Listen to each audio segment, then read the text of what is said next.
So, I'll be in a coal miner's outfit? I ask, hoping it won't be indecent.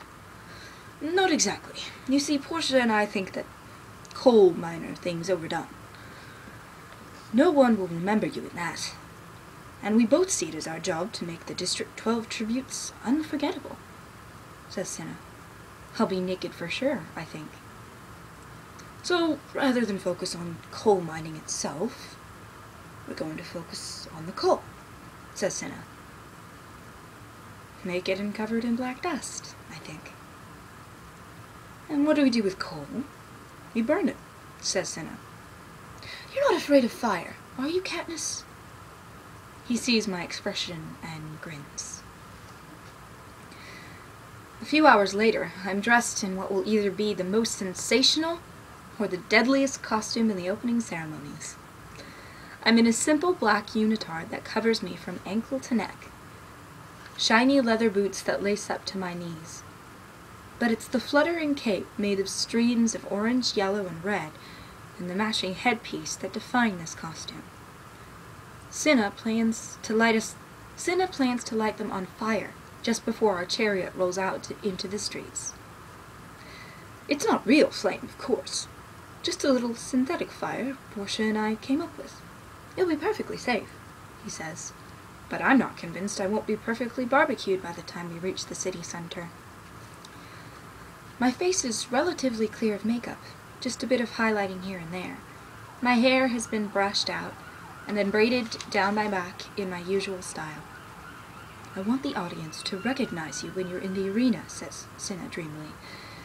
Katniss, the girl who was on fire. It crosses my mind that Cinna's calm and normal demeanor masks a complete madman.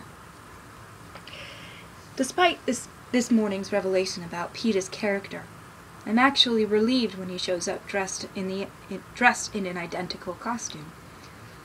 He should know about fire, being a baker's son-in-law. His stylist, Portia, and her team accompany him, and everyone is absolutely giddy with excitement over what a splash will make, except Cinna. He just seems a bit weary as he accepts congratulations.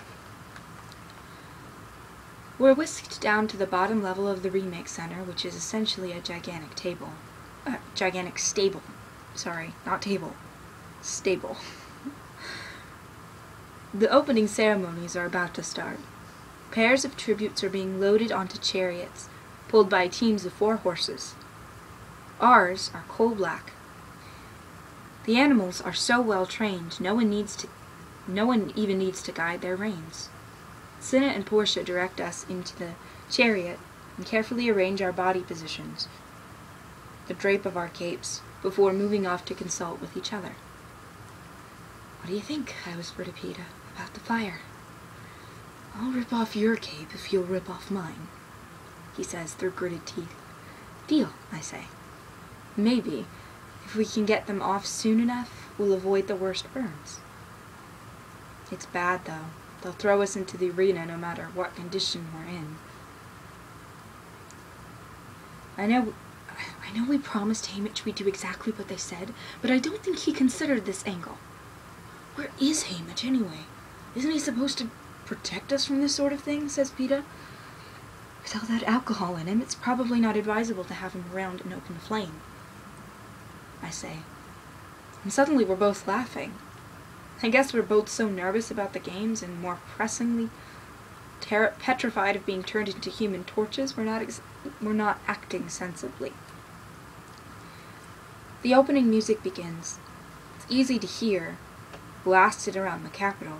Massive doors slide open, revealing the crowd-lined streets.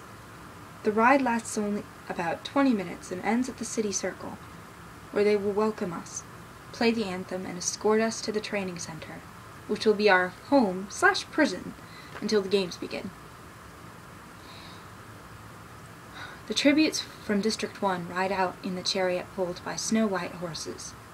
They look so beautiful, spray-painted silver, in tasteful tunics glittering with jewels. District 1 makes luxury items for the capital. You can hear the roar of the crowd. They are always favorites. District 2 gets into position to follow them, In no time at all we are approaching the door, and I can see that between the overcast sky and the evening hour, the light is turning gray. The tributes from District 11 are just rolling out when Cinna appears with a lighted torch. "Here we go, then," he says, and before we can react, he sets our capes on fire. I gasp, waiting for the heat, but there's only a faint tickling sensation. Cinna climbs up before us and ignites our headpieces. He lets out a sigh of relief. It works. Then he gently tucks a hand under my chin. "Remember, heads high, smiles. They're going to love you." Cinna jumps off the chariot and has one last idea. He shouts something up at us, but the music drowns him out. He shouts again and gestures. "What's he saying?" I ask Peeta. For the first time, I look at him and realize that ablaze with fake flames, he is dazzling, and I must be too. "I think he said for us to hold hands," says Peeta. He grabs my right hand in his left, and we look to Cinna for confirmation. He nods and gives a thumbs up, and that's the last thing I see before we enter the city.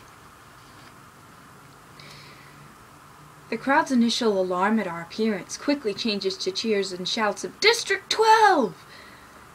Every head is turned our way, pulling the focus from the three chariots ahead of us. At first I'm frozen, but then I catch sight of us on a large television screen and am floored by how breathtaking we look. In the deepening twilight, the firelight illuminates our faces. We seem to be leaving a trail of fire off the flowing capes. Cinna was right about the minimal makeup. We both look more attractive, but utterly recognizable. I can't talk. "Remember, heads high, smiles. They're going to love you," I hear Cinna's voice in my head. I lift my chin a bit higher, put on my most winning smile, and wave with my free hand. I'm glad now I have Peeta to clutch for balance. He is so steady, solid as a rock. As I gain confidence, I actually blow a few kisses to the crowd. The people of the capital are going nuts, showering us with flowers, shouting our names, our first names, which they have bothered to find on the program. The pounding music, the cheers, the admiration work their way into my blood, and I can't suppress my excitement. Cinna has given me a great advantage. No one will forget me, not my look, not my name. Katniss, the girl who was on fire. For the first time, I feel a flicker of hope rising up in me. Surely there must be one sponsor willing to take me on, and with a little extra help, some food, the right weapons, why should I count myself out of these games? Someone throws me a red rose. I catch it, give it a delicate sniff, and blow a kiss back in the general direction of the giver. 100 hands reach up to catch my kiss, as if a real and tangible thing. "Katniss! Katniss!" I can hear my name being called from all sides. Everyone wants my kisses. It's not until we enter the city circle that I realize I must have completely stopped the circulation in Peeta's hand. That's how tightly I've been holding it. I look down at our linked fingers as I loosen my grasp, but he regains his grip on me. "No, don't let go of me," he says. The firelight flickers off his blue eyes. "Please, I might fall out of this thing." "Okay," I say. So I keep holding on, but I can't help feeling strange about the way Cinna has linked us together. It's not really fair to present us as a team, then lock us into the arena to kill each other. The 12 chariots fill the loop of the city circle. On the buildings that surround the circle, every window is packed with the most prestigious citizens of the capital.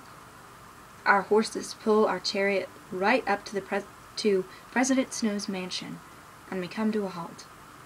The music ends with a flourish.